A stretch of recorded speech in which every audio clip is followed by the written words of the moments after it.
Un sinistro scricchiolio che la dice lunga sulla stabilità della copertura provvisoria in ferro di questo ponte del Ghetto Novo. La parte in pietra, rivestita di bitume come fosse un marciapiede di Marghera, non è messa meglio, tra vistose crepe e bolle d'asfalto che sembrano fatte apposta per far inciampare i distratti.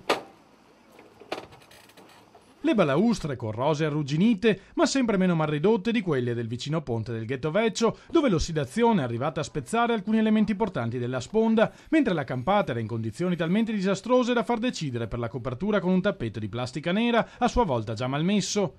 Questo florileggio di crepe è invece il risultato di anni di mancati interventi al ponte della Malvasia, lungo fondamenta della Sensa, uno dei luoghi più suggestivi di Venezia al di fuori degli itinerari turistici. Sono circa 6 anni che non viene fatta nessun tipo di manutenzione, né da parte del comune né da parte... Ci arrangiamo noi con qualche muratore che ci mette una pezza di malta ogni tanto, purtroppo. Un caso isolato? No, di certo. Purtroppo non solo questo ponte, ma in questa fondamenta e sia anche in Saltavise ci sono situazioni di disagio da parte, diciamo, della manutenzione tecnica per le persone anziane. Ed ecco come è ridotto il ponte di Sant'Alvise, una lunga striscia di malta percorre l'intera struttura, su ogni gradino un'indicazione beffardamente scolpita nel cemento, provvisorio, mentre le sponde centrali in legno sono uscite dal loro asse e minacciano di cadere nel Rio, né si può dire che i morsetti di metallo installati, naturalmente in via provvisoria per rallentare il processo di disfacimento, siano serviti a qualcosa. La spinta della balaustra ha fatto saltare i chiodi arrugginiti dal tempo. Una situazione di degrado generale che i veneziani commentano con amarezza.